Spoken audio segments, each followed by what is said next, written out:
sport. It's in the game. NASCAR 2005, Chase for the Cup. The 2004 Daytona 500 was almost a retro race to me, a throwback to the 70s. You and Tony Stewart with a lap car every now hanging in there, and a guy, you guys just trying to figure out what it was going to take to win the Great American Race. First of all, how bad did you not want to see a caution late in that event, and how confident were you that you could get around Tony? Well, I really didn't want a caution because that just adds more people to the mix and makes it a tougher race to win. Knowing you got just one guy, that guy Tony Stewart in front of you to beat was a lot easier than having the whole field behind you. So I was glad there wasn't a caution to come out. And just, I don't know, I was just trying different stuff to get around Tony and didn't know whether I was going to have what it took or not. Well, I thought it was very interesting, racing these cars. I know how hard it is to pass a guy one-on-one. You were able to change your line and vary it and eventually made a run on Tony. Were you surprised that you were able to make that move? Yeah, I really was. I thought that I was kind of done for at one point, but it just worked out kind of tricked. I don't know if I could even do it again. 9 times out of 10 or whatever, I'd probably fail. But the way it just came out, I was at the right place at the right time to get the run where I needed it to get clear of him going into turn 3. How good does it feel to be a Daytona 500 champion? It feels good. I've been watching you be a Daytona 500 champion for a couple years now, and you seem to be enjoying it, so I'm glad I can add my name to the list.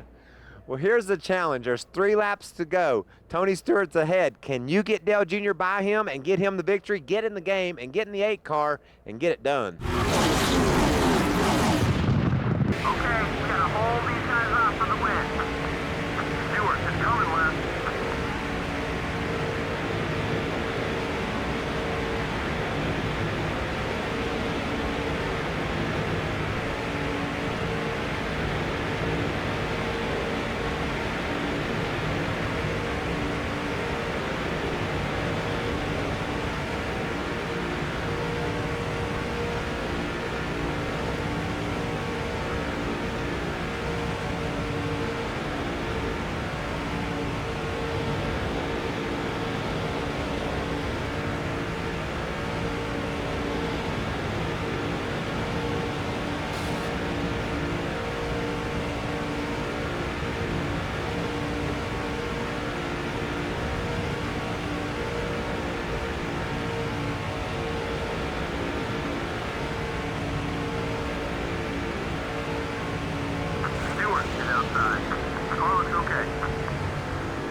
Jeff, do you enjoy the short tracks? I love the short tracks, especially Martinsville. Well, you've done real well at Bristol, which is small, and Martinsville. This past Martinsville, you had a great battle with Bobby Labonte down the stretch. I did. Bobby took 2 tires. I had 4 tires, and I caught him, but I couldn't pass him, and I knew I was going to have to move him out of my way if I was going to get by him. And luckily, Bobby and I have had a lot of great battles over the years, and I have a lot of respect for him. So I didn't want to just knock him completely out of the way. So I worked on him, worked on him. Finally got enough of a nudge in there where I could get by him. Now, were you expecting the favor to be returned, or did you think you got him when you cleared him, you could get away from him? Well, I always expect something, but Bobby was pretty good. I think he knew I had a faster car. He knew that I could have been a lot worse than I was, and so I think he made me at least work for a lap or 2. Well, Jeff got the win there at Martinsville, but the caution came out with 2 or 3 laps to go, abbreviating Bobby's chance to retaliate. The caution's not going to fall for you, though. You're in Jeff's car. You're going to get by Bobby and see if you can race him to the checkers. Get in the game. Almost forgot that part. Okay, we gotta hold these guys off for the win.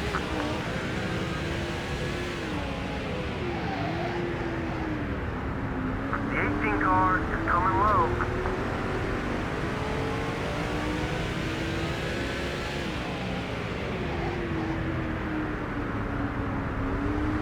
Labonte, inside, side, watch it. Clear, all clear.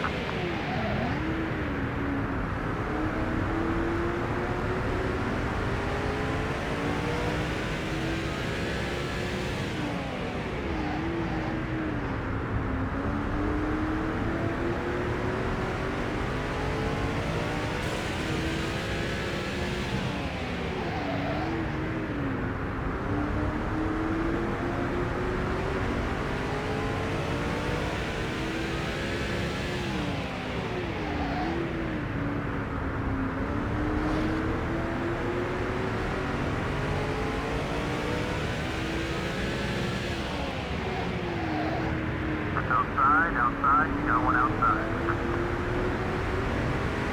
All clear.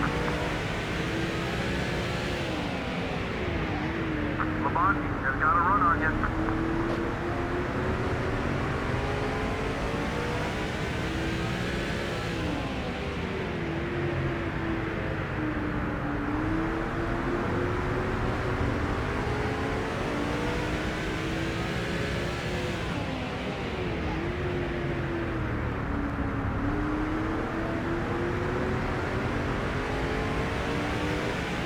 Conquered this one, bud. There you go. Nice run, buddy.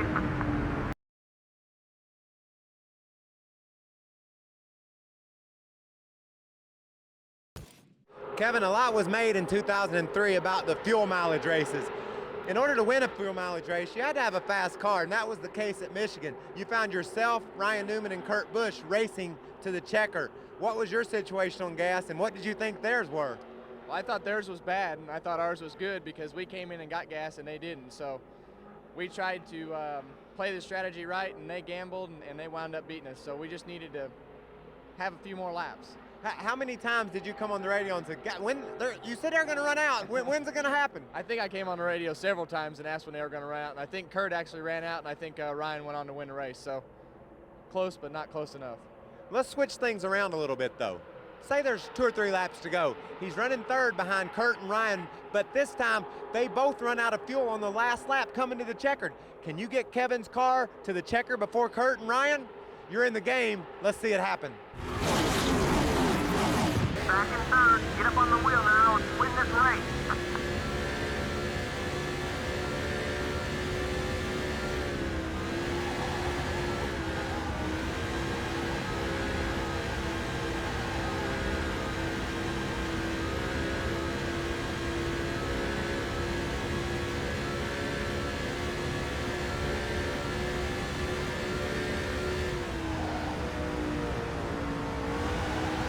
Come on, buddy. Protect that car.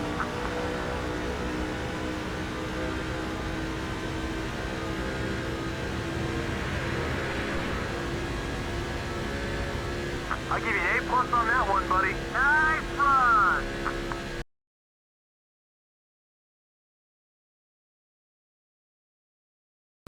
When the NASCAR Nextel Cup cars were at Daytona last, Greg Biffle won the race. An exciting, dramatic finish at the Pepsi 400. Were you nervous those last few laps? Man, I was as nervous as can be. My stomach was going crazy. I was looking in the mirror, listening to the spotter, just doing all I could, keep the car on the bottom, and just hope I had a few more laps to hang on.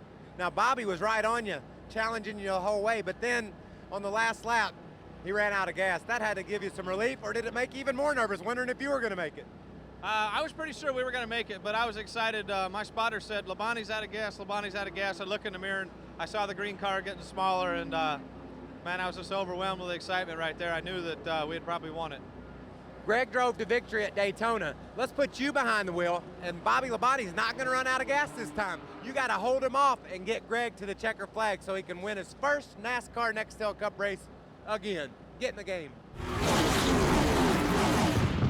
Looking at a mad dash to the finish. Hold your position.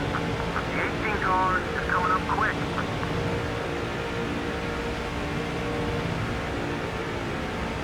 Watch the inside. Clear all around.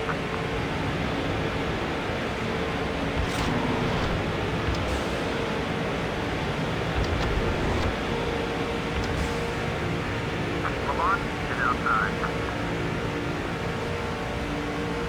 Whatever you need to clear.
Our All-Star race is held at Lowe's Motor Speedway, your home track. What is your team's mentality as you head over to Lowe's Motor Speedway for our All-Star race? Well, really, obviously it's everybody's hometown track, being that all the teams are based there.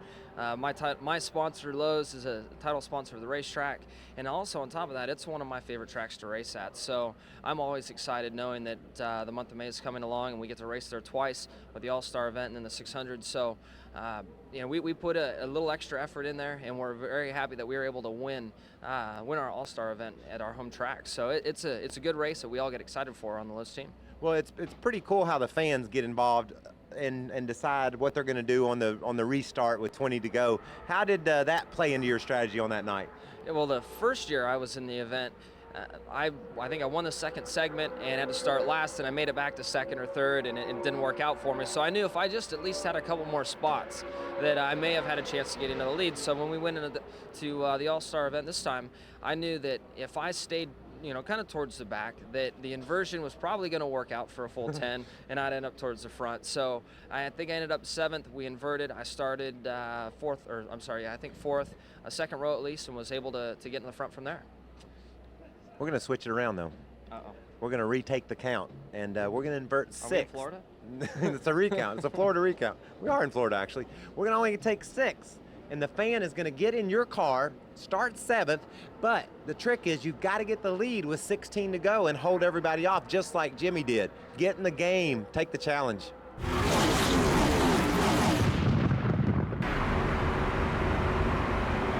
Craven, outside. Up. Marlin is making his move now. Look high. Still beside you. Got both sides. You're all clear. Okay, start passing. Good hit. Fast, buddy. Busch, high up high. Still there.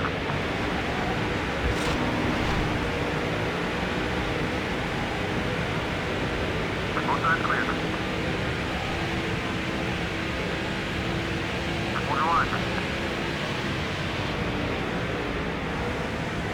You're clear.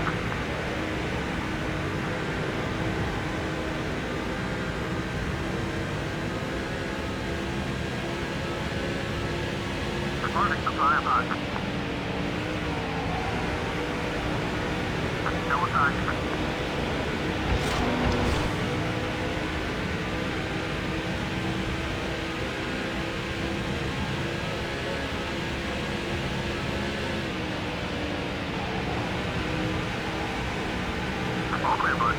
Number 17 has a good run. He's coming high.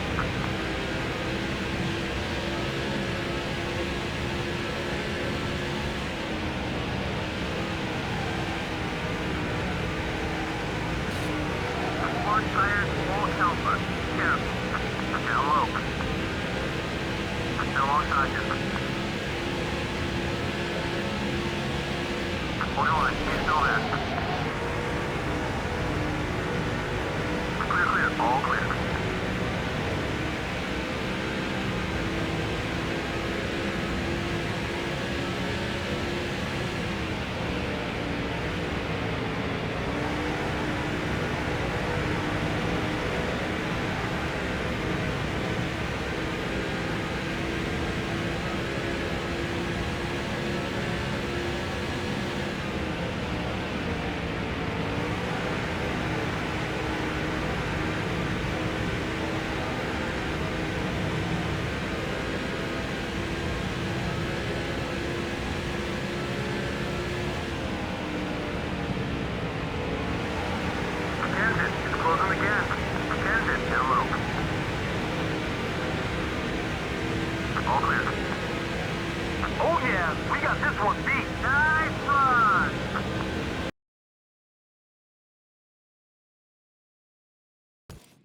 Tony, it was late in the race at Atlanta. You had battled yourself into position to get the win, but the caution fell. Do you think that took away your chance to win? Yeah, we were catching Jeff, and if we could put 2 or 3 good corners together, we could gain a bunch of time, but either get too close to him or hit my marks wrong, and I would drop back. But, I just needed, I think, those last 4 laps to get a chance at winning the race. And now Atlanta's a fun track because you can vary your lines and let off a little bit earlier and really move around on the racetrack to gain ground on the guy you're chasing. Yeah, that's the nice thing about Atlanta is it's a wide racetrack, and the groove gets very wide, so you do have the flexibility as a driver to move up or down the racetrack to help out.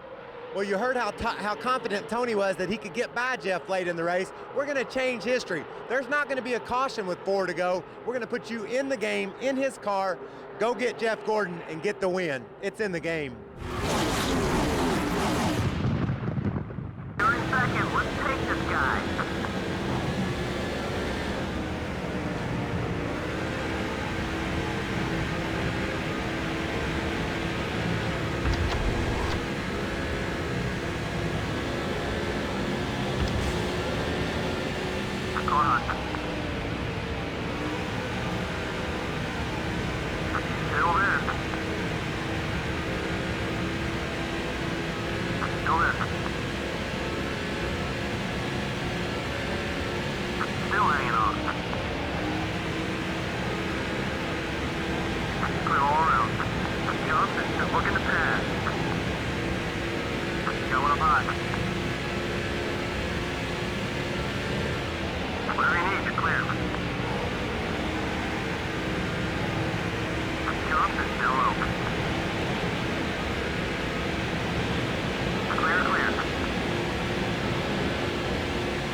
6 to 5.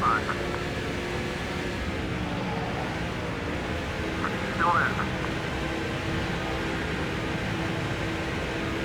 Still alongside. Johnson wants to get by it. Clear on both sides. Wow, nice job. That's the way to do it. That's the way to do it.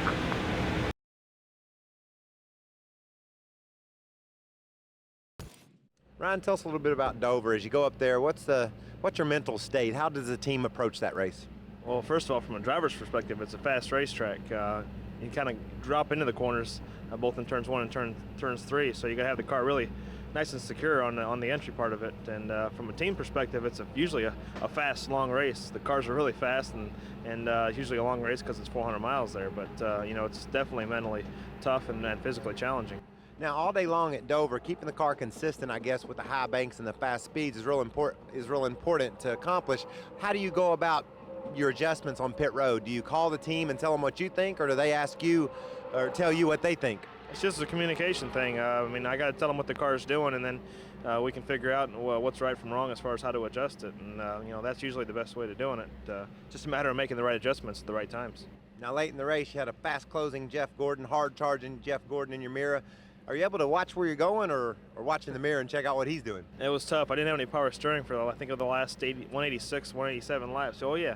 And that last restart there, it was really hard to keep it, because the straightaways are banked, really hard to keep it up on the straightaway. And to do the shifting and drive with one hand and everything, and then watch the mirror and see what he was going to do. It was a tough job holding him off for sure, but I knew at the same time I was only worried about one guy, and he was worried about 15 or 20 others behind him. So that was just basically it, just being in the right place at the right time and having the clean air to hold him off. Ryan got the win at Dover in the spring, setting himself up for the sweep at the Monster Mile. Can he pull it off? Let's put you in his car for the last 5 or 6 laps. Remember, you don't have any power steering. That's making the job really tough. Jeff Gordon's on you too, closing. Can you get the win, get in the game?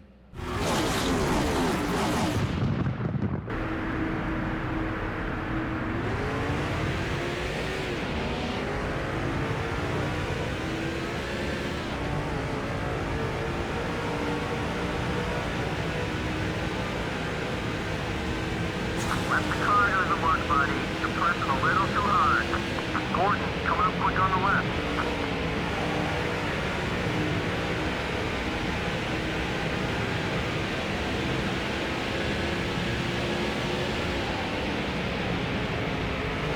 Labonte is down low. Hang it up.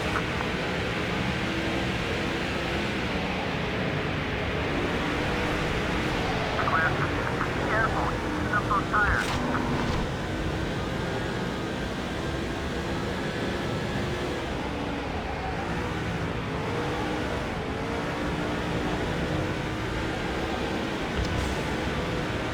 Labonte is inside.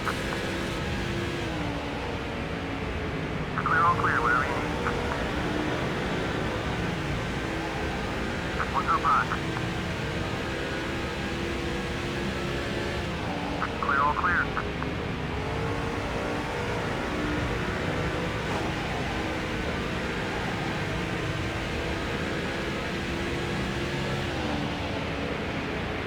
Labonte has got a run. Look left.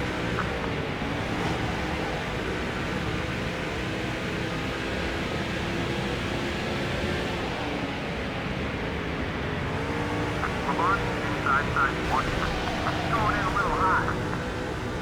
You got both sides, you're all clear.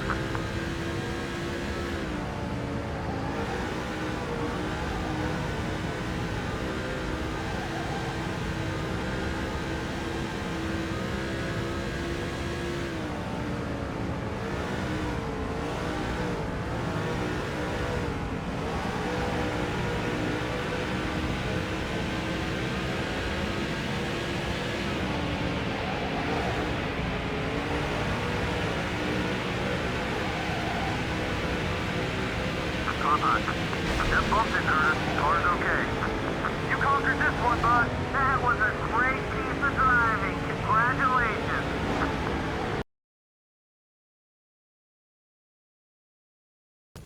Rusty, you were leading at California again in 2003. It seemed like a lot of races last year you almost won right down to the end. At California in particular, you took the lead from Jamie McMurray with 12 to go, but later on that same lap, Kurt Busch got by you. Yeah, he sure did. Doggone, I led a lot of that race, and I think at the very end we ended up finishing second or third or something, but boy, it was a great race for me. It made me really think about 2001 when I did win that race.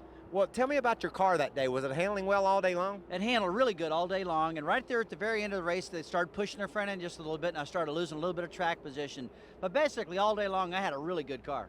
Well, when Kurt got by, you had to battle tight and strong with Bobby Labonte there. You think that kept you from being able to run Kurt back down, or was he that good then? Well, Kurt was awful good, no doubt about that. But Bobby and I ran side by side for a long time. Remember, we came off of turn 4. I got real sideways. He got real sideways. He touched. We knocked each other's doors in accidentally and went on. And he finished second. And I finished third. But boy, it was a great race. You heard it from Rusty. Let's put you in Rusty's shoes. We're going to line you up in second, right behind Kurt Busch with just a couple of laps to go, and you've got 2.2 seconds to make up on Kurt. But man, you got to battle Bobby in behind you. What are you going to do? Get in the game. Let's see what you can do. In there, buddy. Just one more spot to go. The 97 car is inside. Labonte, left side, left side. Both sides clear. Watch the outside. You're clear.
That was awesome.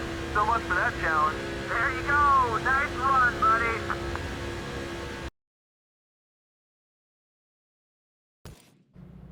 Matt, at Rockingham this spring, you let everybody know you're pretty serious about defending your title and winning races in 2004. Yeah, it was cool to come out of the box that strong and be able to lead some laps and get in victory lane so early.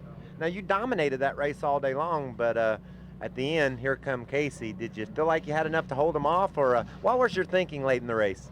I knew it was going to be a close race because at Rockingham, the longer you run, the more slippery the tires get, and we're really getting slowed down, and he was catching me in a big hurry. So I knew with about 10 to go that he was going to get there before it was over.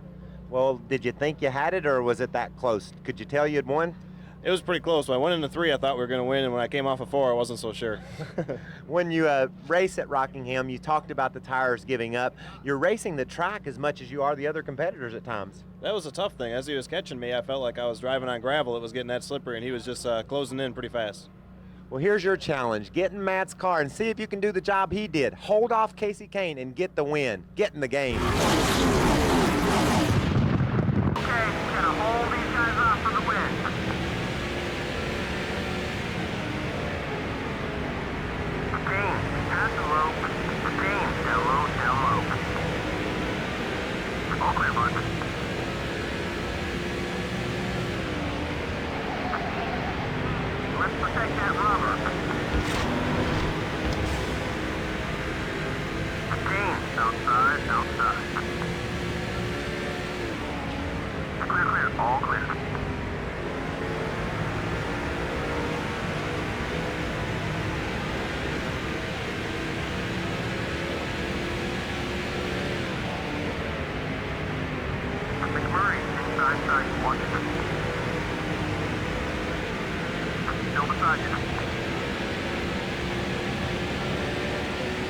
All clear. McMurray, down low, down low. Clear all around.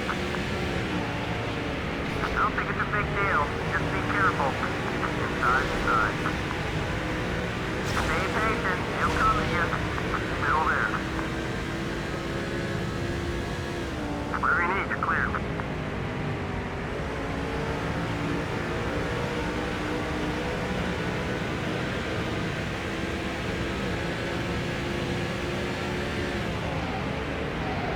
Those tires fresh out there.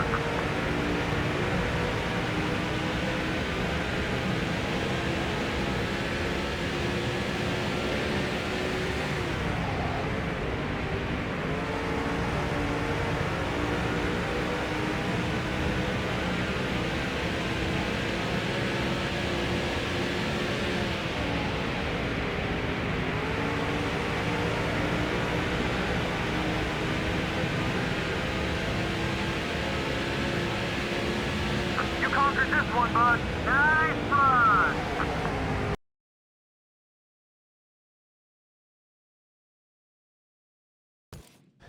Well, they say everything's bigger in Texas. How big was your win down there? That was big for us to get M&M's first win in racing in 12 years. It's been 108 racing since I've been in Victory Lane. I was starting to wonder what it looked like over there and how you supposed to celebrate, and hadn't had a chance to do a donut, and everybody was doing it before I could go back. So it was pretty cool to be able to do it at a track that I really like in front of one of the largest crowds to race at. It was a good feeling. So I feel like it lifted a whole stack of weights off my shoulder. So now racing's a lot of fun again. Well, M&M's got in Victory Lane, you got in Victory Lane, but golly, it didn't come without some dramatic action on the last lap or two. Tell me your thinking as Casey's closing in and you're trying to lap Johnny. Well, I knew Casey was coming. You could see him in the rearview mirror, and I know you've been in this situation before. You're doing all you can do, hitting your marks, and you look up off the turn, and he's getting closer. You think you do a good corner, and he's doing one that much better. And then we come off turn 2, coming to the checkered, and the 30 pulls down. Then he pulls back up, and he goes around on the bottom, and that's all I've been in all day, right on the bottom line. I'm like, oh, God, I got to go up high now. And trying to go up higher and trying to block Casey, and knew he had the momentum, just kind of drove me crazy. So I was trying to, I'm not a real smart guy. I didn't know if I could think of trying to race two guys at the same time like that, but I was able to hold him off to right there at the end, so it was pretty cool. He got the victory on the last lap, barely, like he said. Your challenge is going to be a little bit more difficult, however. Jeff Gordon has battery problems in this race. Elliott's able to scoot by him when that happens, but not in the challenge. In the challenge, Gordon's battery doesn't go dead. You're in Elliott's car riding second. You got Casey coming. You got the lap car of Johnny Sauter ahead of you. Get in the game and get this win for Elliott Sadler. Let's finish this one strong. Take the lead and let's win this thing. Making his move, left side.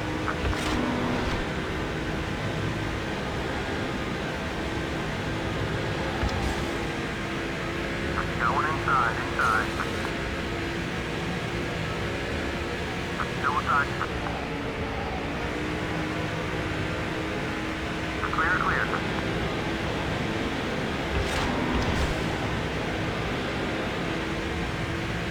It's 24 cars, outside, outside. Still onside you. Okay, we're clear.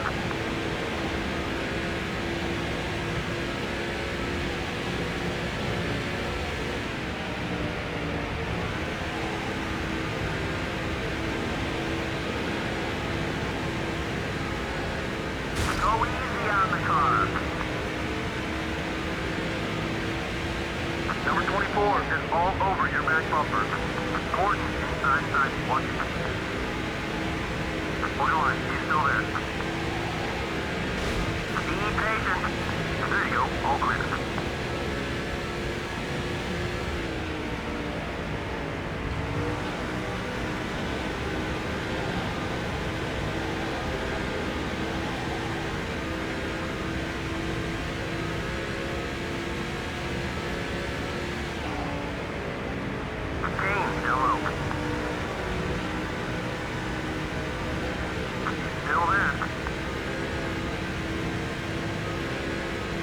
Clear on either side.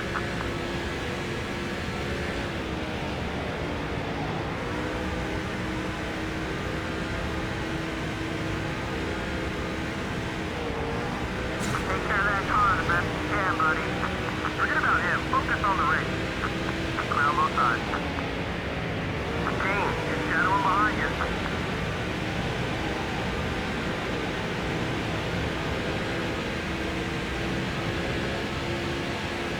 You conquered this one, buddy.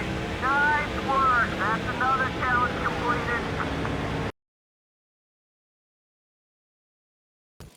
Well, you won at Talladega in the spring, and to win in the fall would mean an unprecedented 5th victory in a row at Talladega. How did your team prepare differently for that event, or was it just business as usual? I think it was just business as usual because the first 4 times we won the race. We didn't want to change anything we was doing, but it was going to be pretty crazy if we could win it 5 in a row.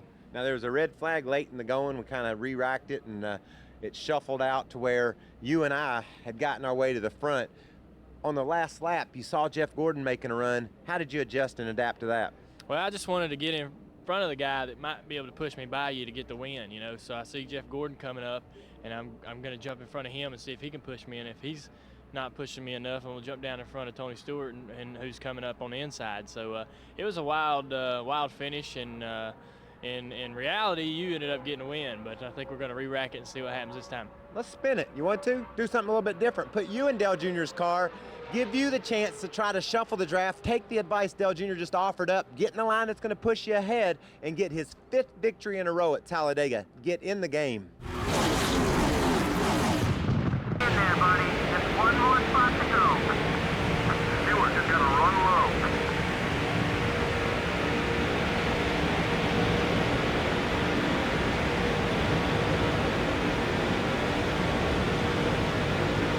Waltrip, high. Clear.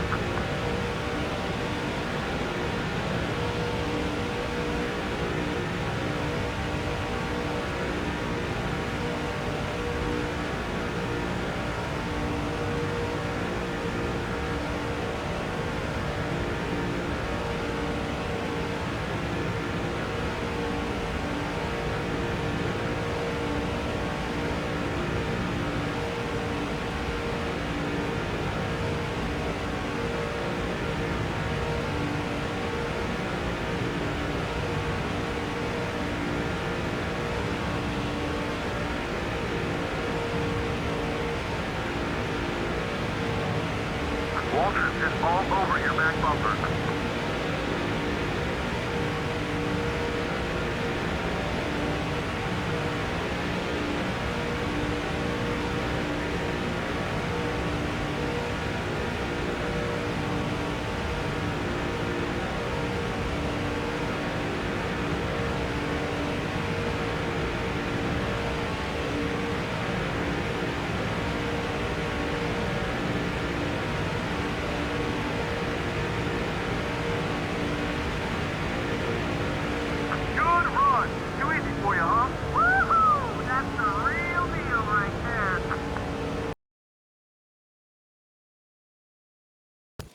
All right, Mikey, EA Sports 500.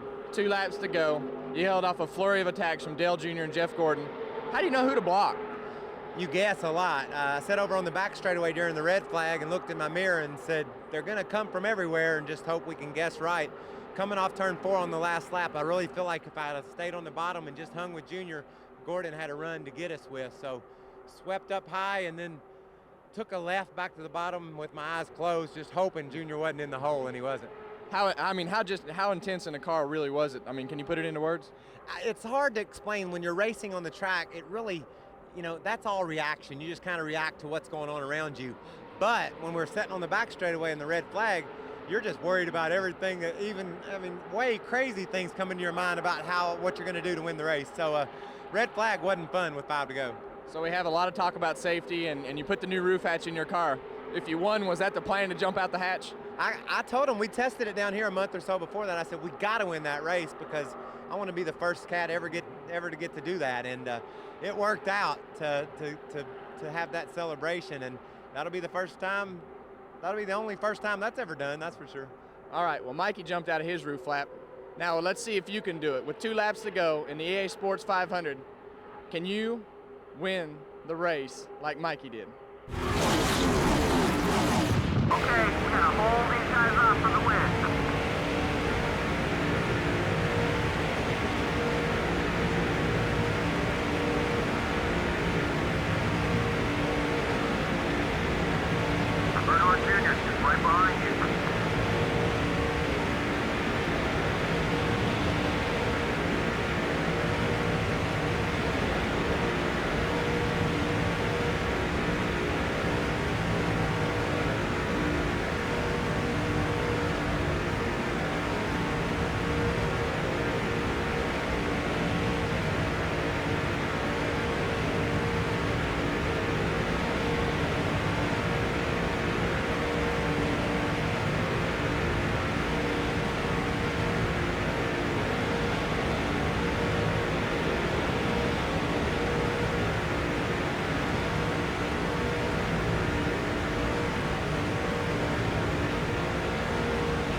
During the course of the season, we have a few races that you kind of earmark as special. The Southern 500 is certainly one of those.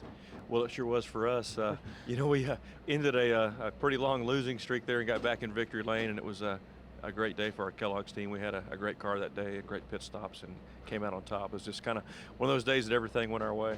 Well, you were certainly on top of your game when they threw that green flag with just 20 or 30 laps to go and drove away from the field. Your team, too, they did a great job on pit road all day long. All day long, and they did a fantastic job, and that's really what won us the race was our pit crew beating the other guys off pit road. So I think that made the difference for us. Terry got the lead and drove away. Here's your challenge. We're going to give you the lead with just a handful of laps to go, and you got 4 seconds over second place Kevin Harvick. If he closes to within less than 2 seconds, you lose the challenge. So get in the game and win the challenge. Looking at a mad dash to the finish. Hold your position.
That was awesome.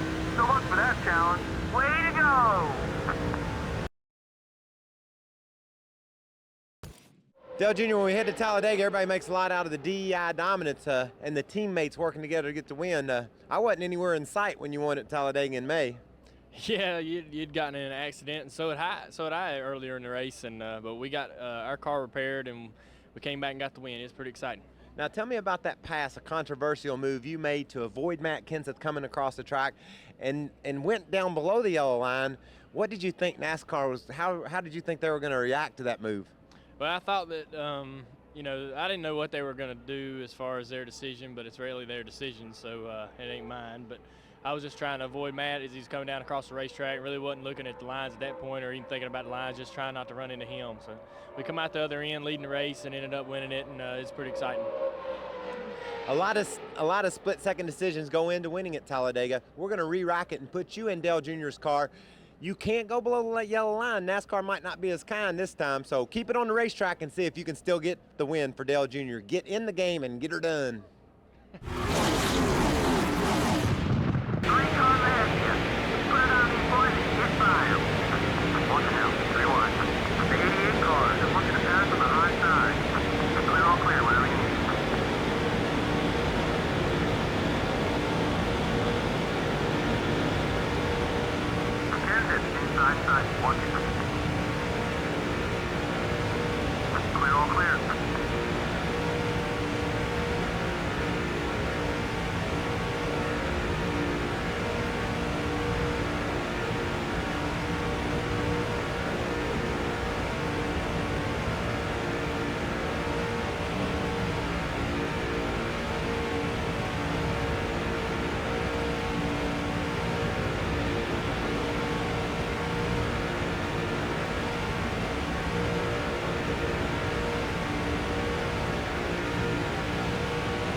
conquered this one, buddy. That was a great piece of driving. Congratulations.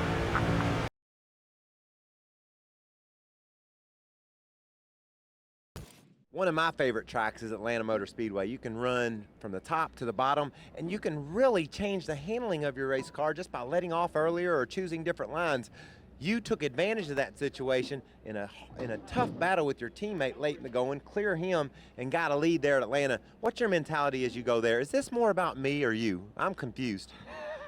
Right now it's all about you, man, but Atlanta was about me, so I'm glad we're talking about that. I love Atlanta too. I think it's an awesome racetrack, and you can change the outcome and how your car handles by moving around the racetrack. And late in the race we were able to get the lead, and Stewart was fast, man. He was coming. We had some great battles, like you said, with Jimmie Johnson and a lot of other guys, but I knew if I could just keep that 20 car behind me that we could get the win, and my car really came on strong there at the end, and I just used up every bit of the racetrack I possibly could. Now, when you're in a situation like that, are you looking and debating your line you're going to take when you get to the corner with an eye in the mirror as well, watching Tony? Yeah, if he caught me in one corner, I'd look to see what line he ran, and I'd change my line the next time and try to take a little bit of air off the front of his car if I could. But I also knew where my car was good, and his car was a little bit better down in turns 3 and 4. Mine was a little bit better in 1 and 2. So I just used my preferred line in 1 and 2 and used his line in 3 and 4.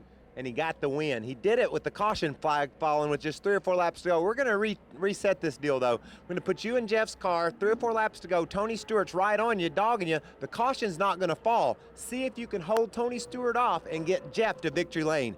Get in the game. All right, here we go. You got the lead.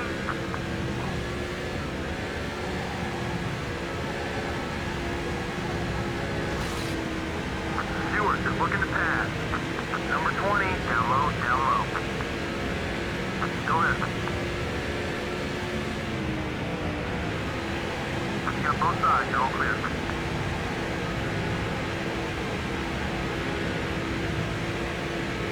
The 20 car is up high. Still hanging on. Number 20, down low.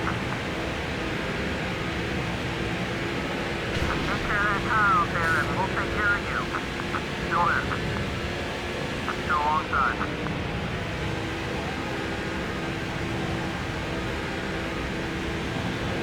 Both sides clear.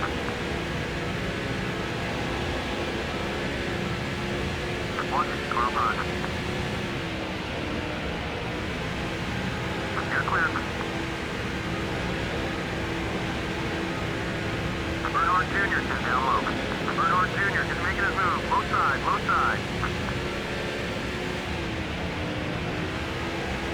All clear, bud. Earnhardt Jr. down low. Stewart outside, outside. Clear, clear, all clear.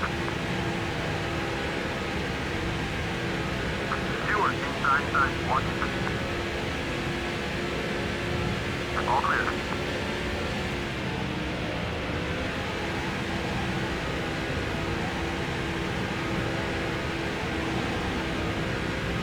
Going outside. Pressing a little too hard. Stay cool, buddy. Good run. Too easy for you, huh? Nice work. That's another challenge completed.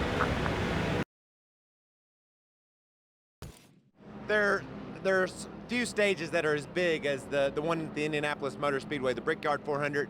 Late in the race, you're battling for the win at that prestigious event. Yeah, I mean, excited because Chip had been involved in Indy cars, and I knew that was going to be big for him, and just goosebumps came over my whole body when I took the lead. You got the lead, and have a restart late in the going. Harvick gets the lead. You get all wadded up in traffic and lose your chance. I guess that's the exact opposite of the way you felt. I mean, that was disappointing. Oh, most definitely. Just, it's one of those deals on a restart that caught us a few times this year, restarts late in the race, so just the way it goes. Well, we have the ability to erase all that. We can put the lap cars way behind you, put you right on Harvick's bumper with a chance to win the Brickyard 400. We're going to get the player to get in the game, get in this car, and see if you can get the win for Jamie. It's in the game. Back in third. Get up on the wheel now and win this race.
Harvick has got a run. Look left. Harvick, high up 5. Okay, we're clear. Yep, that'll do it. Nice run.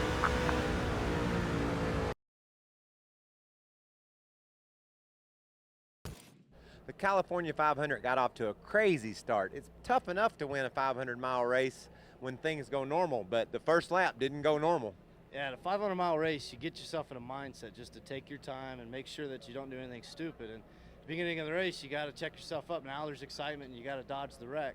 And so it wakes you up pretty quick, and you have to make the right decision initially, because you try to counteract, you end up in the pileup. So it's tough to miss those first lap wrecks. You made a very aggressive move way to the bottom to get through that deal. Did you envision your day ending up in victory lane after the way it started? Not at all, but I knew there was a couple good cars taken out because of that wreck. But it's something where you just got to dodge the wreck and hope and pray that things go right, and then you have to just move on to the next step. Once you miss that wreck, the day has to begin, and then you go to the next pit stop, and so you just block that out. You never know how your day's going to end up.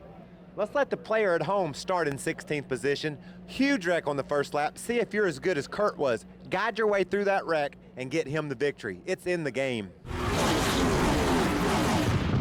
running out. Hit the gas. Let's go. Mears, inside side 1.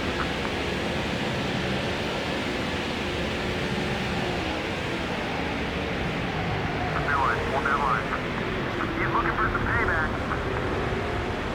Got both sides. You're all clear.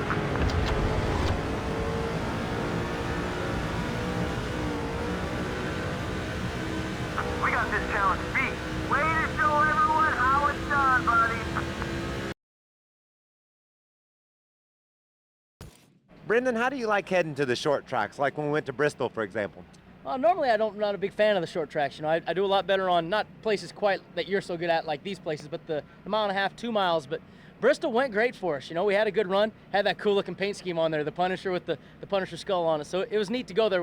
When you have that and you show up with the attitude, it always kind of helps. And then the attitude related to results. You ran up top 5, top 10 all day long. It's our first run in the top 5 all year. Ran there most of the day, and like I said, when you get that attitude, you kind of know when you feel you got a good race car. You sit there, you get up there, and you just dig for it. And it was a good car all day. Now, late in the race, me, you, Dale Jr., a bunch of us were battling for a top 10 spot, trying to work our way back to the top 5 after some late pit stops, and you got spun around.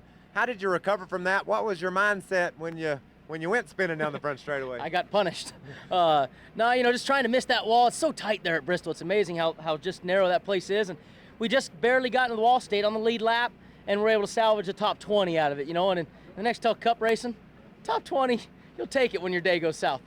Well, here's your challenge. There's 19 laps to go. You're in the 11th spot.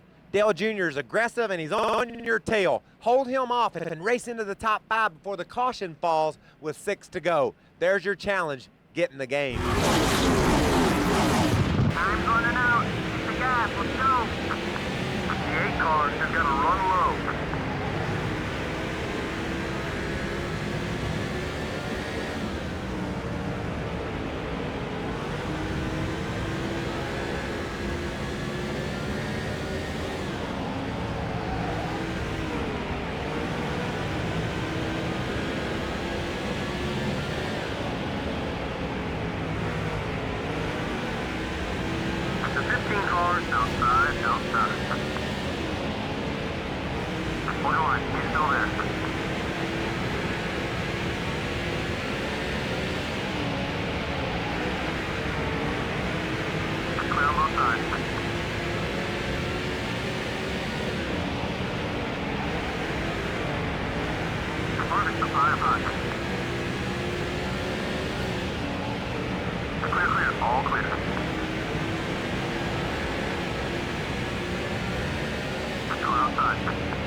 Kenseth is looking to pass on the high side. Marlin, high up high. Let's protect those tires. You're clear. We're going to have to take a look at this thing when you bring it in. The 97 cars, outside. Clear.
all clear. The 0 car is coming left. Inside. Still inside. All clear.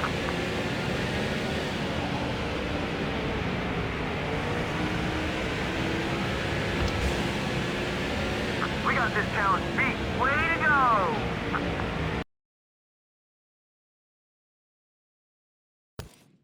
Bobby, when we headed to Darlington this spring, the track had been narrowed up. Did you think that was possible, first of all, that they can make that place any narrower? I didn't think so, but as it turned out, I liked it afterwards because I didn't use that top groove a whole lot anyway. Me and David Green talked about it. We didn't use that. We didn't get up there close to the wall anyway, so it kind of worked out for us maybe. They added the safer barrier. I don't think it really affected racing that much, and it came down to another classic Darlington battle at the end. He beat you off pit road, and you restarted second, and you couldn't quite catch Jimmie Johnson. Did you feel like you had time to get the win? Well, I thought that, I thought we had a car that was capable of winning if we'd have got off pit road in front of him. And then when we got behind him, I said, we still got a shot at it if we don't have a lot of caution flags. We had a lot of caution flags. We had a run on him, but just couldn't quite make the pass. Was the track a little too narrow for that? Maybe, couldn't use up enough of it. But at the same time, we had a great run, got beat off pit road, still finished second. Well, here's the challenge. We're gonna re-rack it, 3 laps to go. You're in Bobby's car. Can you pass Jimmie and get Bobby the win at the historic Darlington Speedway? Check it out, get in the game and get it done. One more spot to go, stay focused.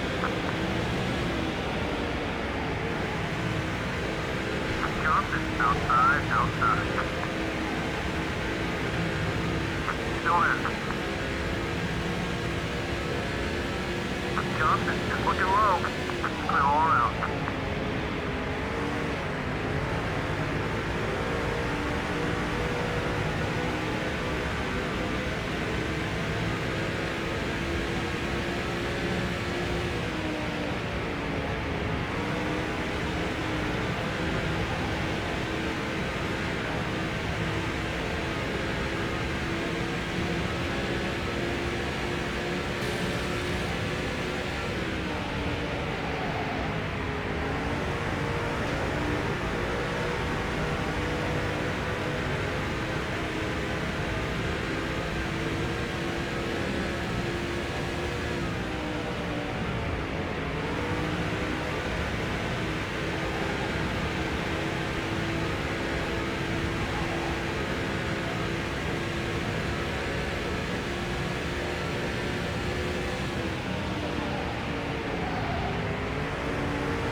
Has a good run. He's going low. Oh yeah, we got this one beat. There you go. Nice run, buddy.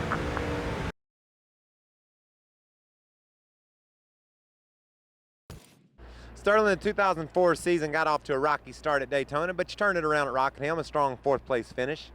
Yeah, had a good car all day. Qualified good for me at Rockingham and ran top 5, top 8 all day. Good car. What about Rockingham? What makes it special to race there? You always like that place. It's a fun track. You can run up against the fence in the middle on the bottom, and if the car's not working good, just move up and change it. Gets slick, slows down some, so it's kind of like the old Nashville, Tennessee track. Now you were behind McMurray, and then you saw Casey and Matt up there battling for the win. What'd that look like from your perspective? Well, I was hoping it's going to spin each other out, and I could run either second. Wanted to run second, but it's a real good race. Rockingham's had some really good races over the years, and that was a great finish there. Here's your challenge, game player. Get behind the wheel of Sterling's Dodge and get him the victory. You got to get around 3 cars with 5 to go. Get her done. Get in the game. You're back in 5th. You still win this thing, but you got to make your move now. Earnhardt Jr. down low.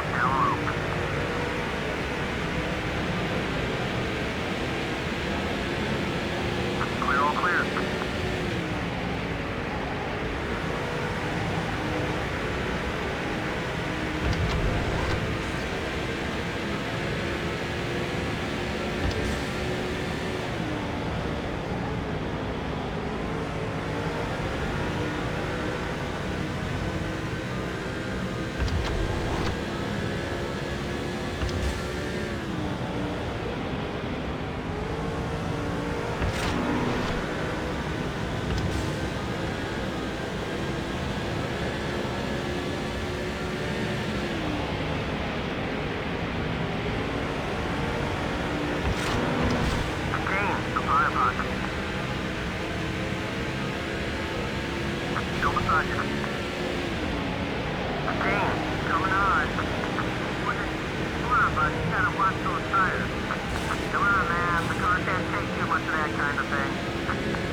Tony, the Daytona 500, obviously the biggest stage, and you and Dale Jr. dominated that race this past February. Yeah, we did. We didn't have the car that we wanted to during the week, but on race day we had a really good car and stayed with Dale Jr. all day and had a shot to win the Daytona 500. What was it like late in the race? You had him on your bumper. Kurt Busch was kind of in the game. You were leading. Did you feel like Dale Jr. could get you, or did you think you had him covered? Well, I didn't know for sure if we had him covered. I knew we had a good car, but knowing that there weren't very many of us in the pack, I knew it was going to be hard if he started moving around to hold him off. So we just tried to do the best we could to stay in the lead. Now, you didn't want to see a caution. That'd be correct, wouldn't it? I definitely didn't want to see a caution late in the race. There were only Dale Jr., myself, Kurt Busch, who was in between us, and Scott Wimmer. So the top three of us were in a 4-car pack that had a pretty good gap against the rest of the field. That's a great feeling. It's late in the race. Can you get Tony Stewart the win in the Daytona 500? He's behind Dale Jr. See if you can use Kurt Busch to propel Tony to victory lane. Get in the game.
All right, at Darlington, Mikey got caught up in a wreck on lap 5.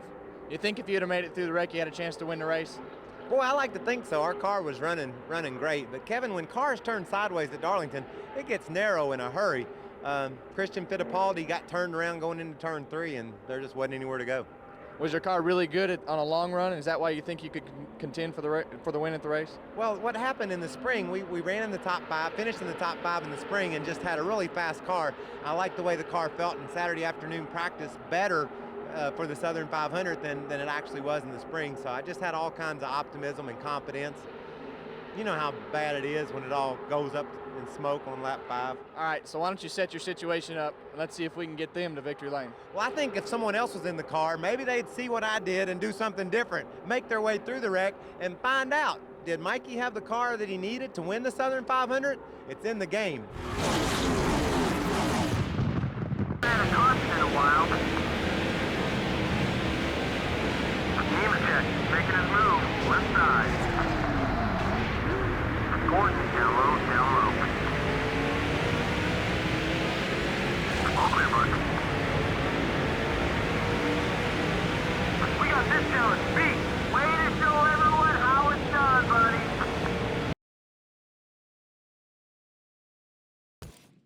When you head to Richmond in September to race under the lights, that's intense action, isn't it?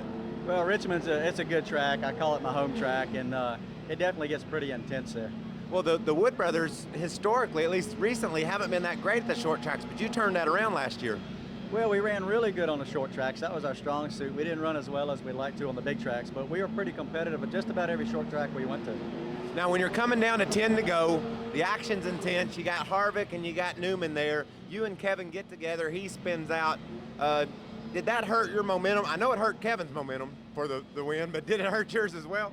Well, I think it hurt more than Kevin's momentum, I believe. It looked like it's an unfortunate accident that happened. You know, you get down there in the last, later stages of the race, you really get up on that steering wheel. You don't leave as much of a gap between your car and the car in front of you. You're right there on that back bumper of the guy in front of you. And if he even hiccups, you're into him, and that's unfortunate. That's what happened. But when it happened, it probably hurt my chances to win also, because when I got into the back of Kevin, he checked up a little early in the straightaway. When I got into him, he turned sideways. Well, I checked up. I was trying to let him get his car straightened back up. When that happened, Mayfield got underneath of me, and really, probably looking back, the race was probably over for us at that point.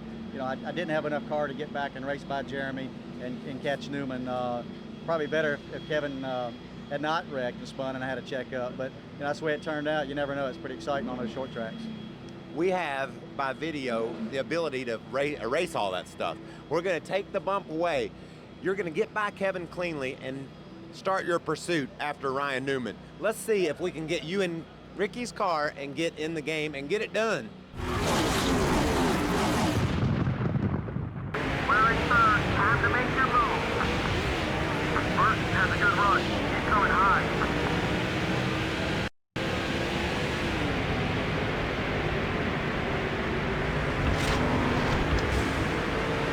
Harvick inside, watching. We can knock that one out. Doesn't look like anything major. Clear, all clear. Burton, high up high. All clear.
Bud. That was a great piece of driving. Congratulations.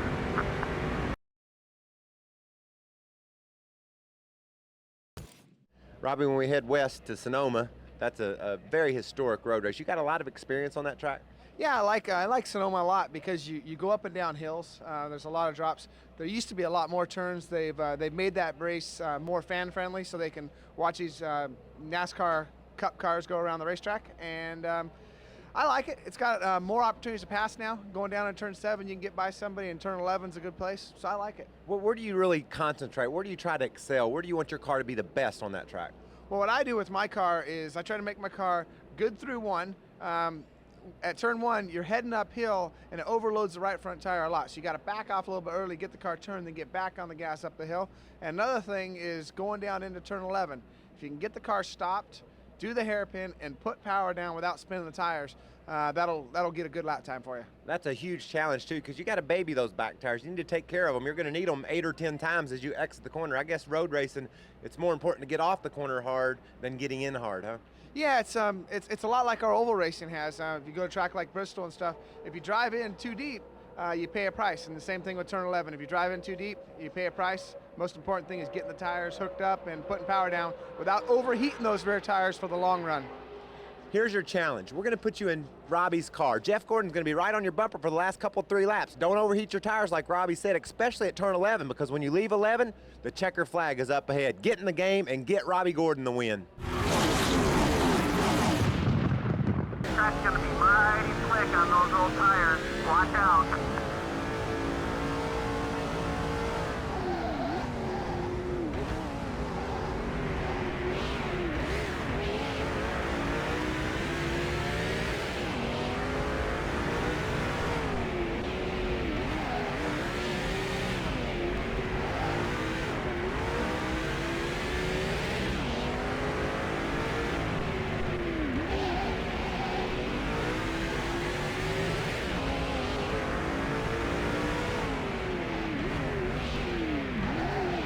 Watch it, cars on your left. Clear, clear.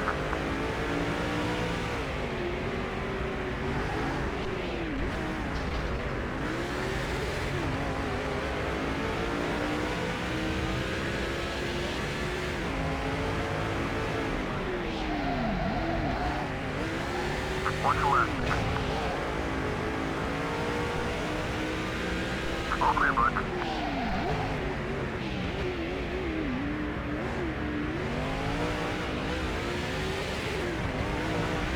Car to your left. You're getting into it with the 24 car. You got both sides, you're all clear.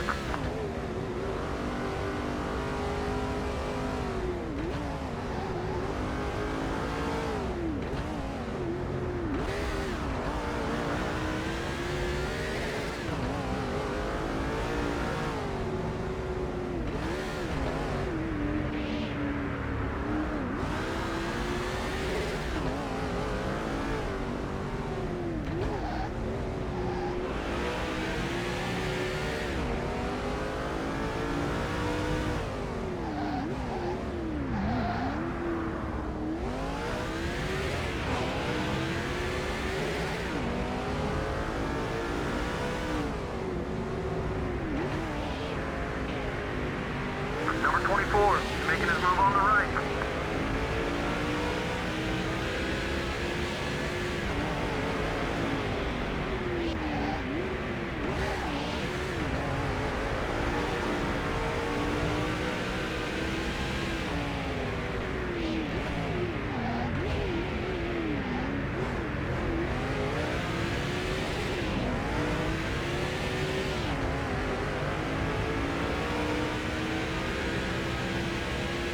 We got this challenge beat. Woohoo! That's the real deal right there.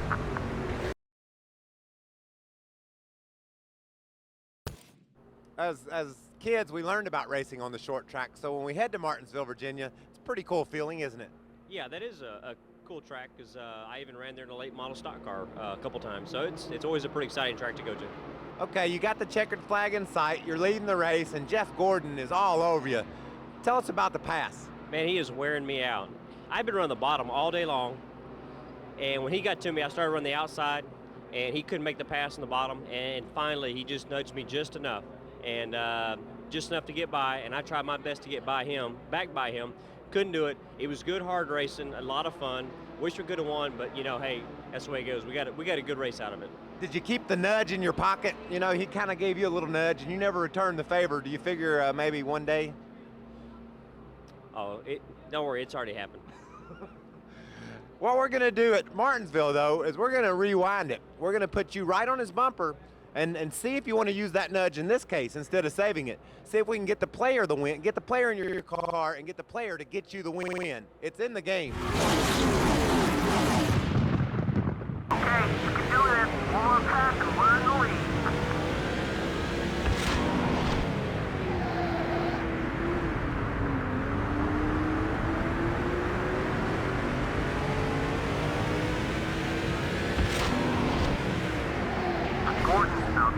Outside. Just remember, he owns this one now.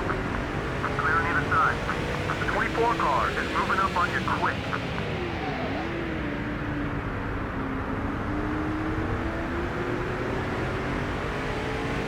Number 24 is up high. Clear on both sides.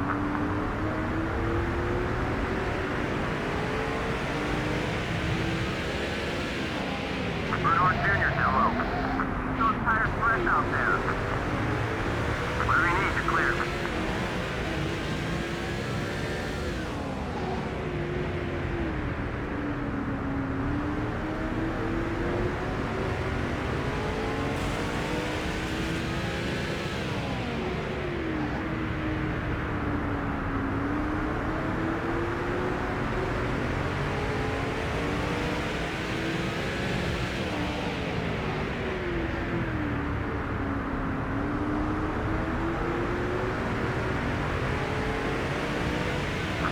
That'll do it. All right. That's what we're looking for.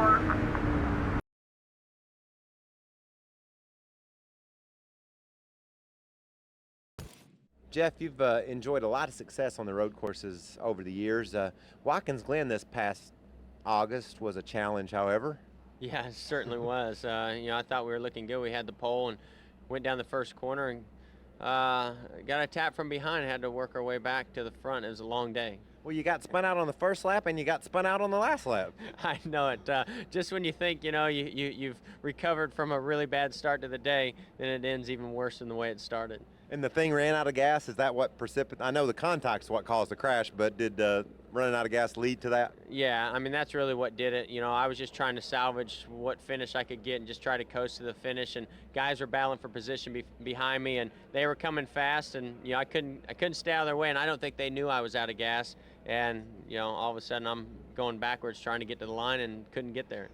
Well, Jeff's day started out bad on the first lap, like he said. Down in turn one, Biffle gives him a little nudge. We're going to put you in Jeff's car. Biffle's going to nudge you. You're going to spin out. Your challenge is to catch Biffle and return the favor before the end of the first lap. See if you can get it done. Get in the game. Had a caution in a while.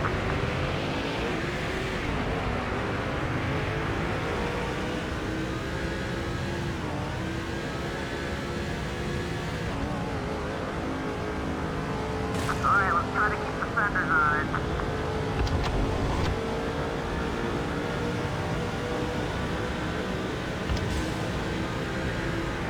Just got into the 97 car. Left side, left side. 3-1. Clear, clear, all clear.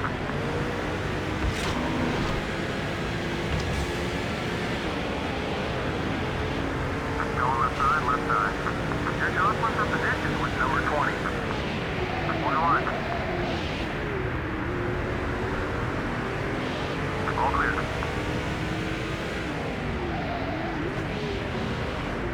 Car on your right. Martin, make some contact. We're okay. There you go. All clear. Wow, nice job. That's the way to do it. That was a great piece of driving. Congratulations.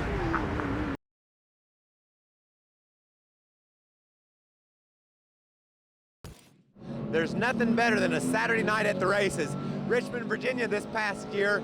Joe Nemechek had the car to beat. Raced all night long. Nobody seemed to be able to catch you, Joe. What'd that feel like? I tell you, it's you don't get a car that good that often, but when you do, you got to take advantage of it. And we tried our darndest to give it away that night, but we were lucky to battle back, passed a lot of cars, and we were in the front at the right time.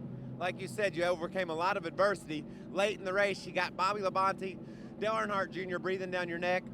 The skies opened up and it rained with just a few laps to go. That was immaterial, wasn't it? I definitely think so. You know, if a race gets shortened because of rain, it's always kind of, well, you're not real sure if you won that race, but we definitely had the dominant car that night. I mean, if they would have restarted it, they weren't going to catch me. I can guarantee you that. How about this challenge? We're going to dry the track up. Joe's confident. We're going to put you in his car. We're going to put Bobby Labonte and Dale Earnhardt Jr. right on your tail. Are you up to the challenge? It's in the game.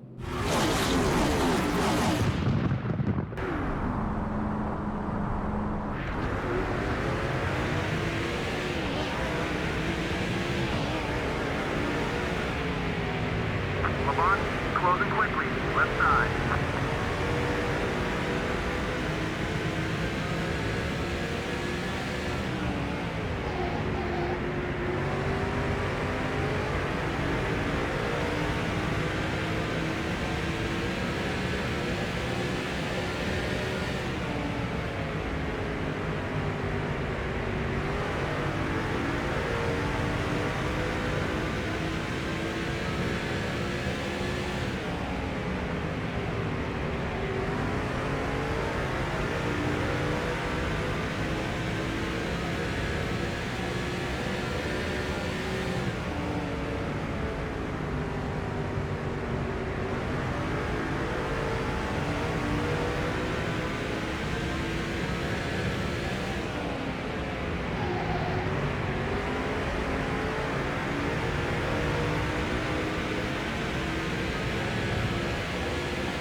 Wow, nice job.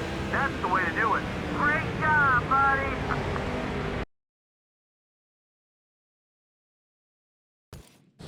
Brian, were you mentally prepared for all the demands that your first Daytona 500 would bring? I think as much as possible. Man, that race is just so different. The race is unbelievable. The excitement, everything about it before the race, starting your first Daytona 500 is amazing. And then going up through there and the race 2 and 3 wide, 200 miles an hour is unbelievable. Now, you and Jeff were both near the back of the pack. Had you devised a plan to work together to get up through the field? Because you made some good spots early. Yeah, I mean, as much as possible. You know, we said right from the start, we were both pretty stuck, you know, all the way in the back for that matter. And we said, you know, when we get together, whoever's in the lead is who's going to stay there, and we're just going to do our best to go to the front. And it worked out. Jeff got in the lead, which was probably a good thing. He had the experience. He said, look, just stay with me. We'll go to the front. He said, we're probably going to be in the middle a lot because he said that's the fast lane. And I was like, I'm all for you, buddy. Let's go. I'm right behind you, and your car handled well enough where you could make those moves, huh? Yeah, it really did. Honestly, our car handled unbelievable. The Jimmie Chevy was awesome all day long. We could run up through the middle, and the outside, inside, anywhere I wanted to go. We actually handled a little better than Jeff. Well, here's your challenge. What you're going to do is start in the back with Jeff Gordon up ahead of you. Use Brian's car to draft Jeff and Brian into the top 10. You've got a few laps. Can you get it done? Get in the game. Caution.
that line. Clear, clear, all clear. Still outside. Okay, we're clear.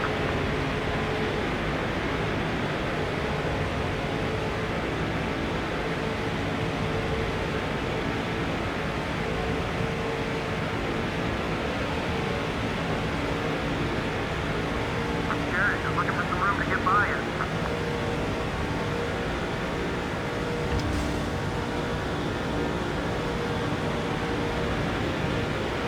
Number 6, come on.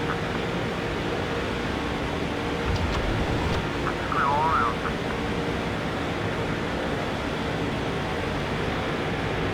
Wallace, come on. You're on 3 wide. All clear. Outside, outside, you got one outside. Clear, all clear. Hold it there, 3 wide. Clear. Burton, outside, outside. Got both sides, they're all clear. The 12 car is gotta run. Look low.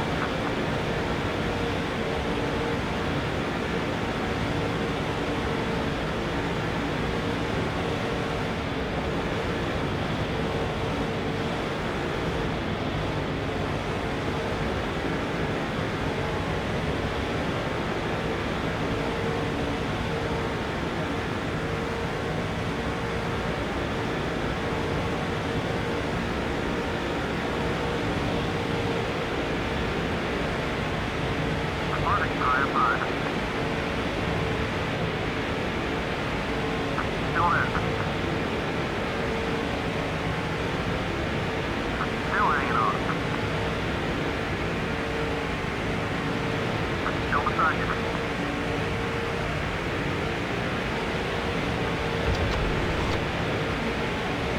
Clear, all clear, whatever you need. Go down low. Nemechek, you're shadowing behind you. Go ahead. Still alongside you. Clear, clear.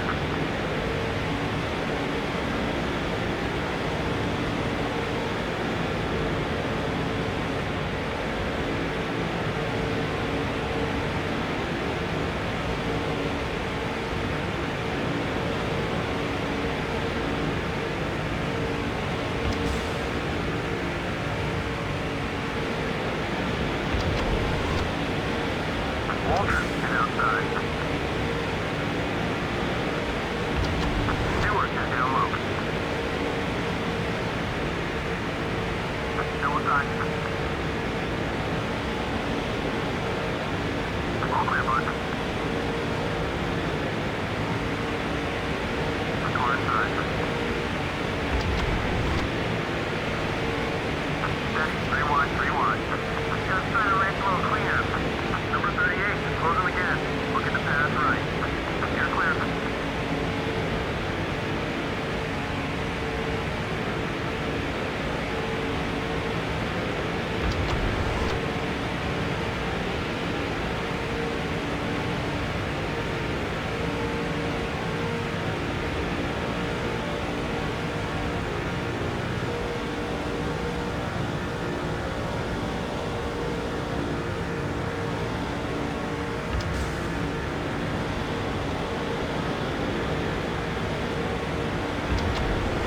Number 16, inside, side, 1.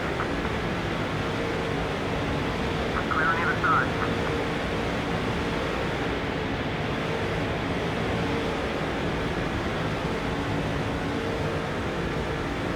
Biffle, down low. Hang us up. Still alongside. Biffle is looking to make a move on you. Whatever you need, you're clear.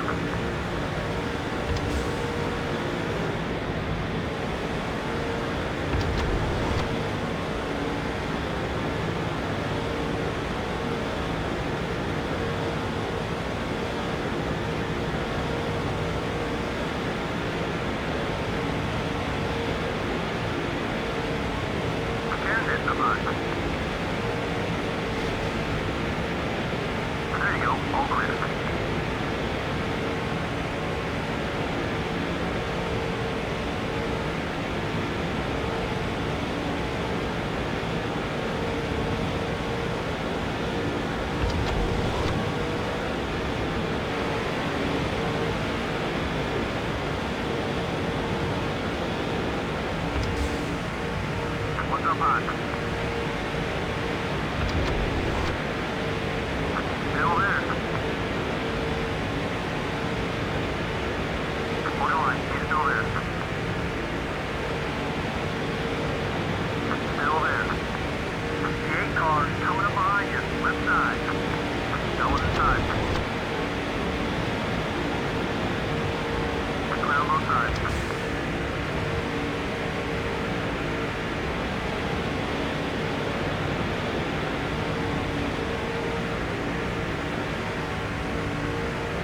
The 24 cars, the high. You conquered this one, bud. That was a great piece of driving. Congratulations.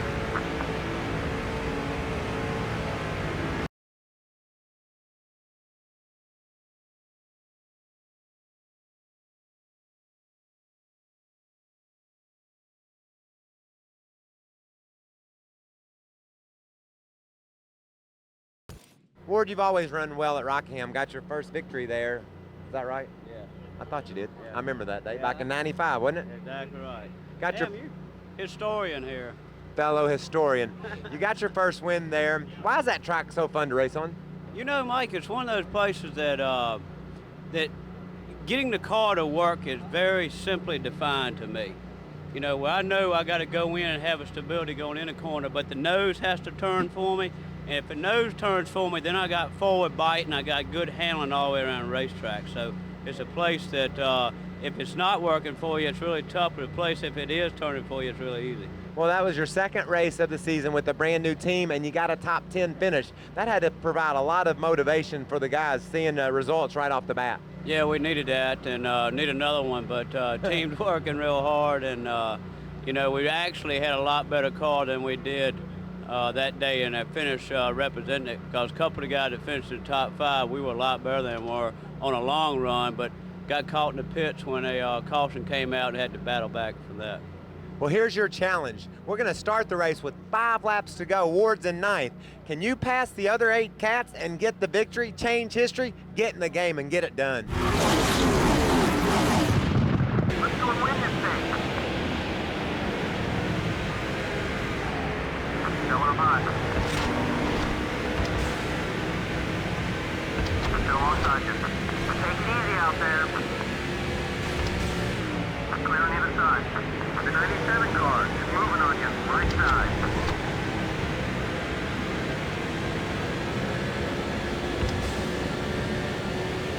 Earnhardt Jr. is outside.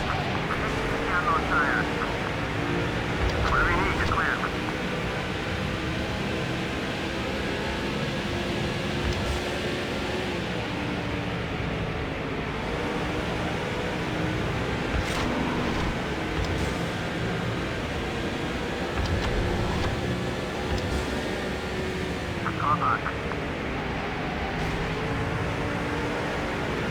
There you go, all clear.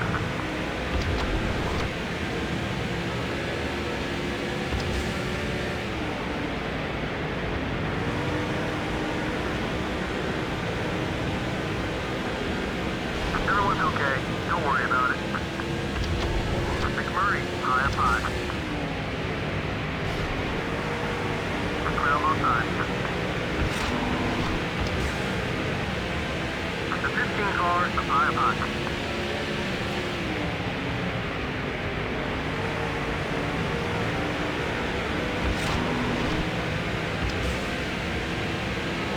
Both sides clear. Kenseth is shadowing behind you. Watch it, climb high. Stay line, hold that line.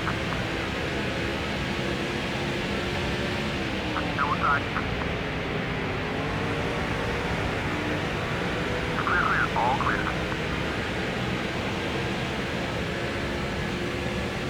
Yep, that'll do it. That was a great piece of driving. Congratulations.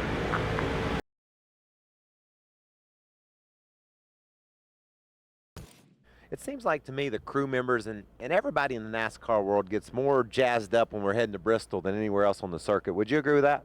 Yeah, I'd agree with that. That's probably one of the tracks with the most excitement. You know, when the race starts, all them people around there, it's like a big old football game. Now, when you started that race, you had a fast car and led a bunch of it. then a late problem with a pit stop relegated you to the back, and you were in a hurry to get back to the front late, weren't you? Yeah, I mean, it's hard to pass there, and especially when you're in a hurry, you can get yourself into trouble. But yeah, we had a fast car and didn't come up with a win, so we were pretty disappointed. I heard some radio traffic on TV where you were saying you were going to get a top 10. How desperate were you for that top 10 finish after the problems you had earlier? I was pretty desperate. I mean, when you get yourself behind like that after such a great day, you get real frustrated, I guess, is more what you are. But yeah, you want a top 10 for your team and for the points too. Well, here's a challenge. You're in Dale Jr.'s car. You're just outside of the top 10 with 5 to go. Let's re-rack it, put you inside the 8 car. See if you can get around the old number 15, me, and get to the top 10 for Dale Jr. Get in the game. That's your challenge. Running out of time. Start making your move. Hello. Watch it. Wimmer is looking to make a move. Okay, we're clear.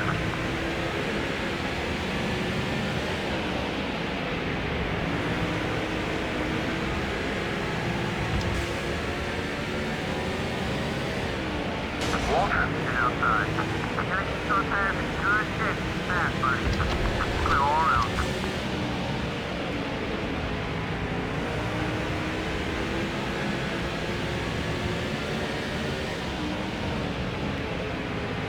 Waltrip down low.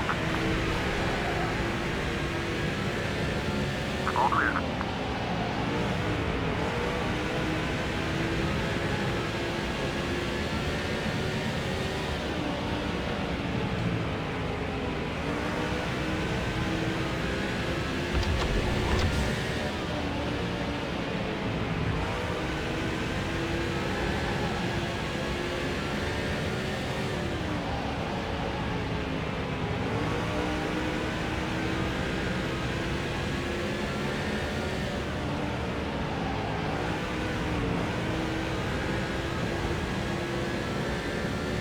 Got it!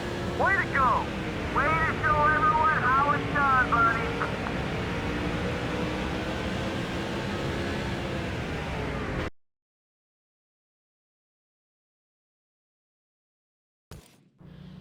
Um, 2003, your only victory came at Vegas where you won the title. 2004, you got your second victory out of 3 races at Vegas. That had to be very redeeming after all the talk you heard last year about only winning one time. Yeah, that was cool, and it's really cool to come back to Vegas and be able to win the second time. You know, whenever you go back to a track that you've won at before, you always feel extra confidence getting in there, and it usually doesn't work out that good. Well, you dominated the race in 2003, drove away for the win. 2004 is a little different. Harvick was up there, he ran out of gas, and here comes Kasey Kahne second week in a row trying to ruin your party. Yeah, it was an exciting race. It was a competitive race, and I started catching Kevin and passed him for the lead, and then he ran out of gas shortly thereafter, and Kasey Kahne was coming on strong again. What do you think about that track? Is it a fun track to drive? I think it's a fun track to drive. I think you can do some passing there and some good racing, so I think the older it gets, the more fun it's been to drive. Well, there's only a couple of laps to go. Get in the game, get in this car, see if you can get around Harvick, hold off Kasey Kahne, and get Matt his second win of 2004. Get in the game. Finish this one strong. Take the lead and let's win this thing.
Getting busy, the leaders are heading in. Yep, that'll do it. Nice run. You battle all day long at Talladega. You find yourself in the middle of a glob with 3 or 4 laps to go. Where's your mind at when that happens? Oh my gosh, it's 3 or 4 laps to go, and it's all about who you're with or who you're not with, and trying to get together with them. And it's the most intense 3 or 4 laps of the year. Tell me, bring me up to speed. You race all day long. It's a 500-mile race. You're running 6. You got a chance for a top 5 finish, or maybe even the win, or you could drop back to 20th. Right. What I'm doing is looking for the 15 car, because I know that he's probably got the best shot. But it is so strategic, and it's all about positioning yourself so that in the last push, you're with the right group. Ultimately, you're getting the push and you're out front. And hadn't experienced that yet, but we're getting closer. He got close, like he said, at Talladega, pushed home to 4th. Let's put you in Ricky's shoes. Let you be in the tide ride. We're going to start you 6th on the inside line with just 3 or 4 laps to go. See if you can push to 4th, or maybe even better yet, get the win for the tide ride. It's in the game.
Wow, nice job. That's the way to do it. That was a great piece of driving. Congratulations.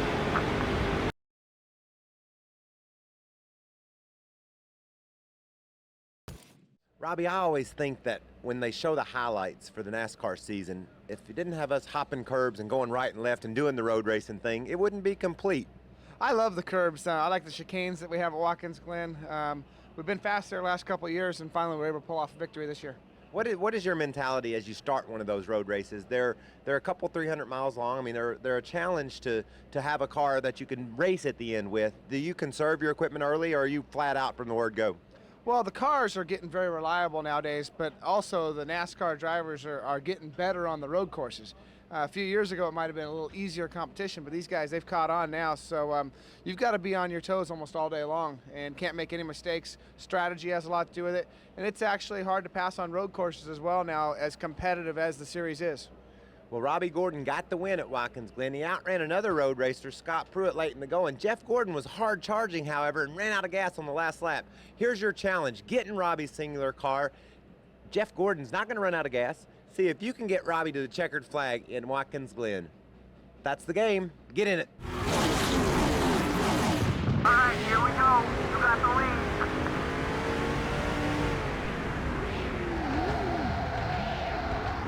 Now on right side. Gordon, just beating on you. You got both sides. You're all clear.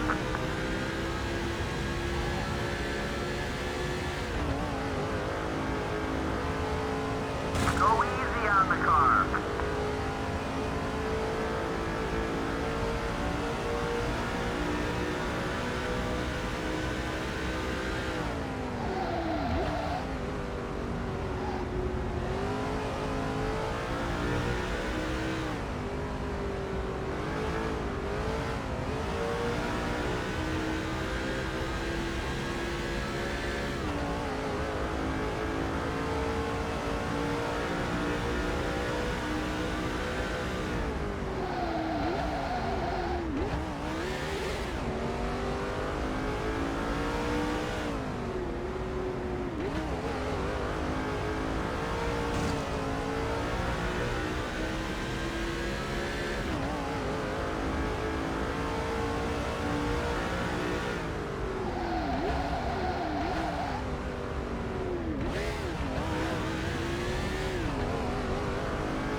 That'll do it. Way to go.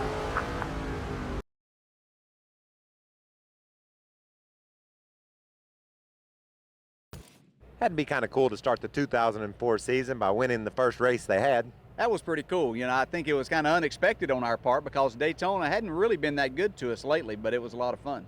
The shootout is always a crazy race. There's 2-wide racing, 3-wide racing at times. What was your mentality as you get prepared to start the race that night? Well, I think the biggest thing was I wanted to get myself positioned for the last part of the race. You know, the first 50 or 60 laps don't really make a lot of difference. It's getting yourself in the right position, know what you can do from there. And so I wanted to try to take the first part of the race and see which lane was going to be good. Was it going to be the bottom at night, the shortest way around? Was the middle lane going to open up and do well for us, as we've seen at times? Or did I need to be on the top to where I can keep the momentum going? And mentally, you got to figure all those things out and then physically execute them. It's kind of tough to put that all together at times when you got 10, 15, 20 other guys trying to occupy the space you want. Exactly. They weren't cooperating a lot. I would kind of make my way forward, and then I would find myself kind of staying in that 12th to 14th, 15th position. I couldn't get any further than that. So they weren't being very good partners with me, and so I was having to try to employ a different strategy and see what I could do. Now, that was the first ever NASCAR Nextel Cup event, and you won it. That's pretty significant. Yeah, it really is. You know, I guess not being a points race, but it was the very first race under the Nextel banner, and yeah, that meant a lot to me to be able to say that. Special feeling to win the shootout this year for Dale Jarrett. There's 2 laps to go. You're in a mad scramble of 2-wide racing.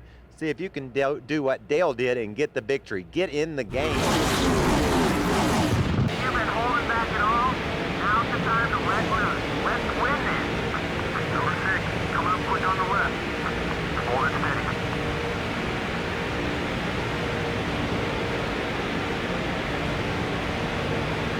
Clear, all clear, whatever you need.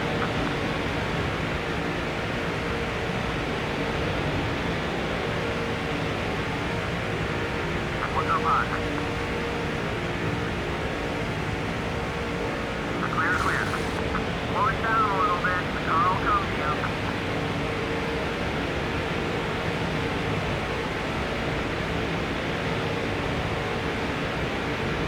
Labonte, the firebox.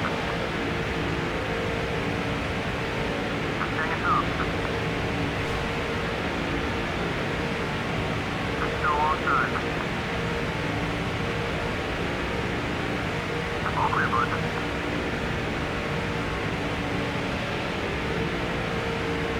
The 5 car in the back. Still there. Johnson, just looking to pass. Left side. Point on, he's still there. You're clear.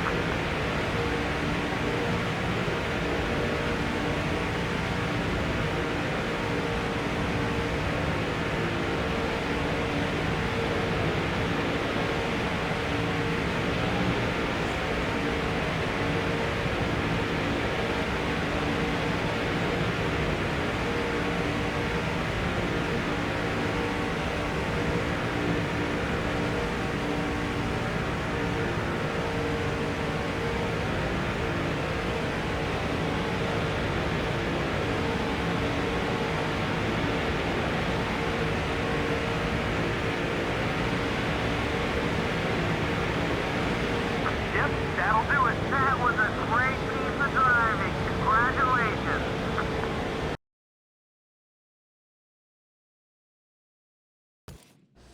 Casey, back in 2003, Chip Ganassi, this whole team dedicated themselves to you. They said, we're going to put Casey in anything that'll roll to get him some more experience. We start the 2004 season. Obviously, it paid off. Your best finish ever at Vegas, where you finished 7th. Tell me a little bit about the experience of 2003 and how that's related to what you've accomplished in 04. I think everything we did last year in 2003 was really important. You know, the biggest thing that I lacked in this form of motorsport, stock car racing, was seat time. And Chip and Felix gave that to me, you know, over in the full season of Cup and some Busch races and also some ARCA stuff where we won some races and built some confidence there.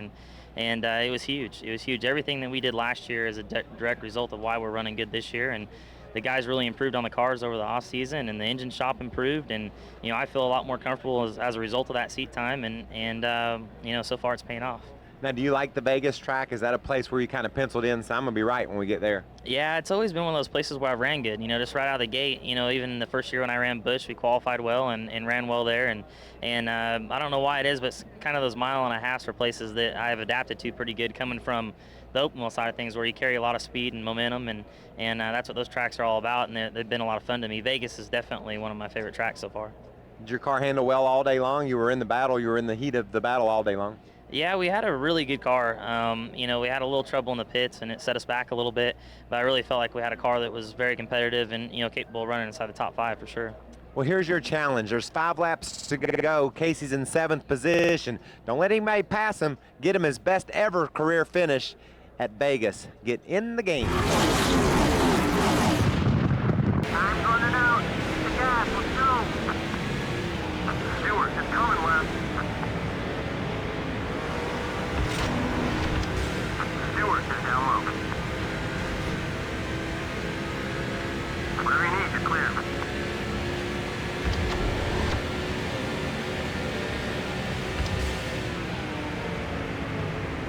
Stewart inside side. Watch it. There you go. All clear.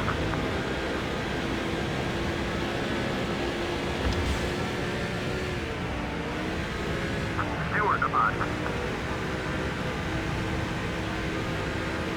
Still there. Clear on both sides.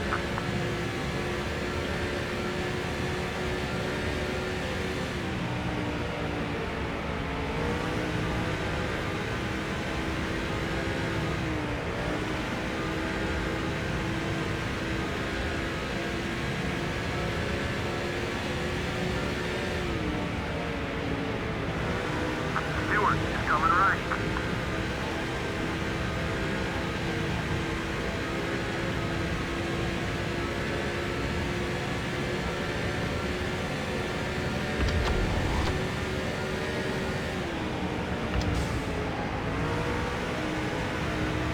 Stewart down low, down low. Full and steady out there. Both sides clear.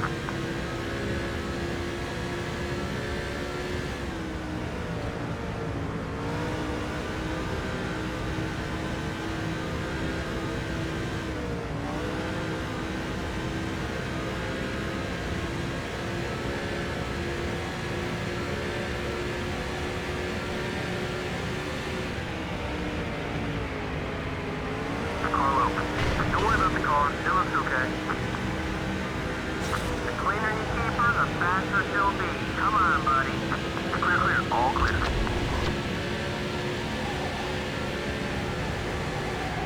Car high. Okay, we're clear. Johnson is coming low.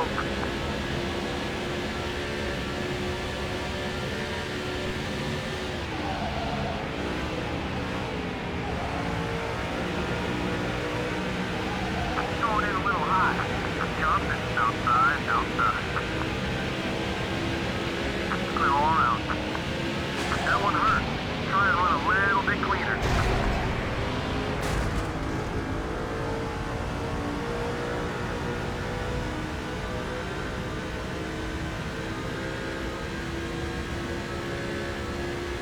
That's the way to win these things. Nice run.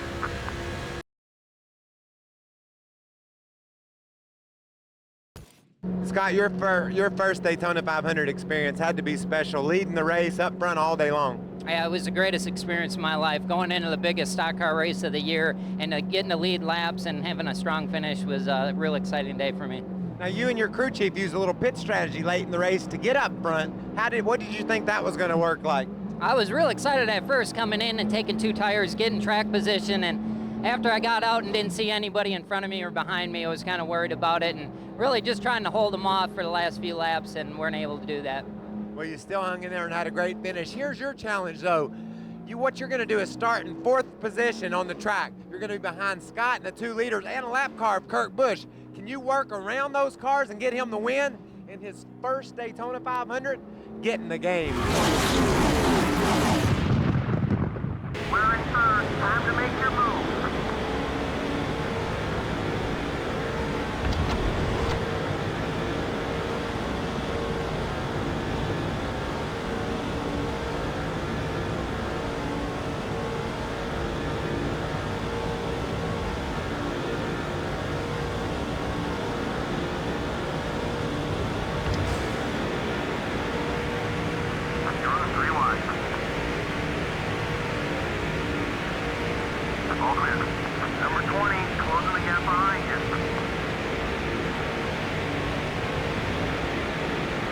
The 20 car is a bus. You have to keep it in one piece if you want to be fast. Clear, all clear.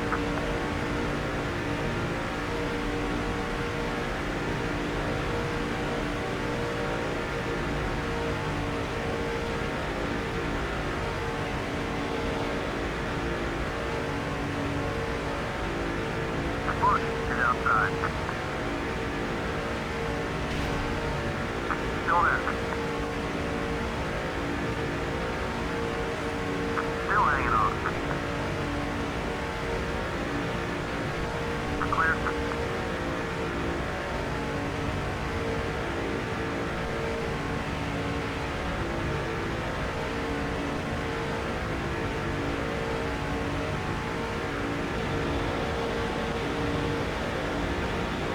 Busch is shadowing behind you.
Busch, up high. Little rough. Everybody's okay. You got both sides. You're all clear. Good run.